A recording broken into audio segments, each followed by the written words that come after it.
are listening to WREK Atlanta. My name is Katie Flint, and we are starting our leadership series with Dean Stephanie Ray of Diversity Affairs. Thank you so much for joining us. You're welcome. It's great to be here, Katie. So let's get started. How did you get to where you are today? Just a little, in a nutshell.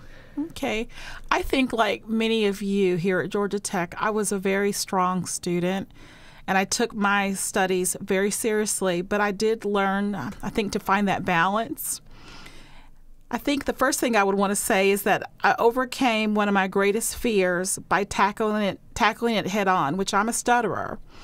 So I joined the public speaking club while in high school. And I think that's how I got here. I'm also the kind of person that didn't take no for an answer, very stubborn. My mother gave me the gift of high self-esteem. One of the things that I live by is a quote she told me when I was very young. She said, "Stephanie, the most important thing is not what you are called, but what you choose to listen to." And that has guided me these past 51 years. I have tried to treat all people with kindness and respect. And I intentionally sought out people who were different than me, so it's no coincidence that I am the director for diversity programs on campus. I had mentors who I listened to. I always surrounded myself with older people who I considered wiser than I was, and I learned from these people. And I learned to set goals, and I also believe in a higher power. So that, in my opinion, is how I got to be here at Georgia Tech. Okay. And along with being in the public speaking club, what other things were you involved in while in college? And in any of those things, were you in a leadership position? Okay. So I was an officer in our forensic union, which is our speech and debate team, for the entire time I was in college. I was secretary for 3 of those years. And what was great about the speech and debate team, and that's something that I tried to bring to Georgia Tech. Actually, we started one a few years into my tenure here at Georgia Tech, and it lasted for about 2 years. Now they have a public speaking club, and they do Lincoln Douglas debate. They don't do policy debate because that's my strength, is policy debate. So I kind of let that go.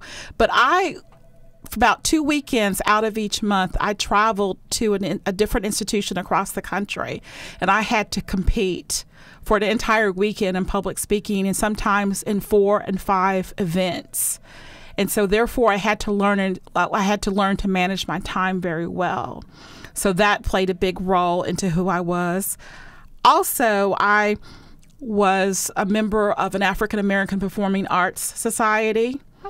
And I started one at Tech last year. And so you're going to hear from them this coming year, hopefully. I directed 2 plays. Oh, wow. Since I've been here at Georgia Tech. My last one was in 2011, I think, which I directed for Colored Girls Who Have Considered Suicide When the Rainbow Is Enough by Ntozake Shange. Oh, I've seen that. I love it. And my greatest love is actually turning students who are majoring in engineering and math and science, and they think they don't have these public speaking or acting skills or dance abilities, and to teach them that they do. It's a wonderful, wonderful experience. I was also involved in what is the equivalent to Georgia Tech's SCPC's board. It was called the Campus Activities Board, and I actually worked with campus lectures and so forth and so on. I was an officer and a member of my sorority, Alpha Kappa Alpha sorority, and I was also an officer in Panhellenic. Okay. Well, that's great. To you, what really makes a true leader? That's a good question, Katie.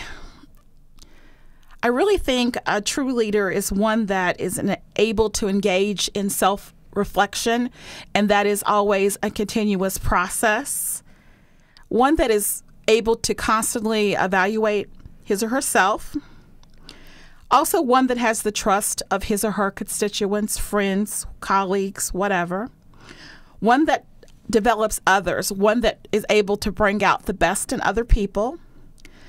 one that holds self and others accountable, one that has a vision and is able to get others to buy into that vision, and last but not least, one that his goal is to improve not only self but some societal perspective. All right. And with those traits, how can a Georgia Tech student take those traits and become a leader on this campus? Because it's a huge concern that academics come first. There are a lot of things to do. And using those traits, how can a Georgia Tech mold that for being a leader on this campus? First, I would like to encourage Georgia Tech students to just become aware of what's out there, to be aware of other people. When I first came to this campus in 1997, the first thing I noticed is so many students were just looking down at the sidewalk. First of all, look up, look at your surroundings and become aware, and then find a way to be engaged. And you don't have to do it in a traditional way. There are non-traditional approaches to leadership that are just as good. And I know that you mentioned the out-of-the-classroom experience, but the in-classroom experience is just as good. So you can become a leader in the classroom by doing research. You could become a leader by being a TA. You could become a leader by competing in the Inventure Prize, in those types of activities, or you can become a leader like being involved in a student organization. You can also, now we have the new leadership minor, which I think is very exciting. I think, yes, I'm pushing the leadership minor, Dr. Lyons. I think we should, I think students should really look closely at that program. I think the students that are in the new Living Learning program, they're going to have the Grand Challenges. I think they're going to have a wonderful time in that program. It's so cool. So you can be a leader by taking on a great societal concern and finding a solution. That is a leader. We are looking for world-class leaders to change the world. So that's a great step in that direction. You can engage. You can become a leader by engaging in self-exploration. You can find ways to connect to campus. It could be, your first step could be even going to a football game. I can't even imagine being on this campus, being a student, and having graduated from Georgia Tech and never going to one football game. I would never have imagined that either. I mean, when I was a freshman, I never went to a college football game, and then I went to a Georgia Tech one, and it was absolutely exhilarating. See? Yeah. See? So, okay. Hopefully there's a game after this interview. So you students that's never gone to a game, promise me that before you graduate, you're going to one home game. Yeah, all of that information is absolutely fantastic. Thank you so much, Dean Ray, for coming in to see us. And you can listen to the rest of the leadership series on our Facebook page at www.facebook.com/WREK News. Thank you again. Thank you, Katie.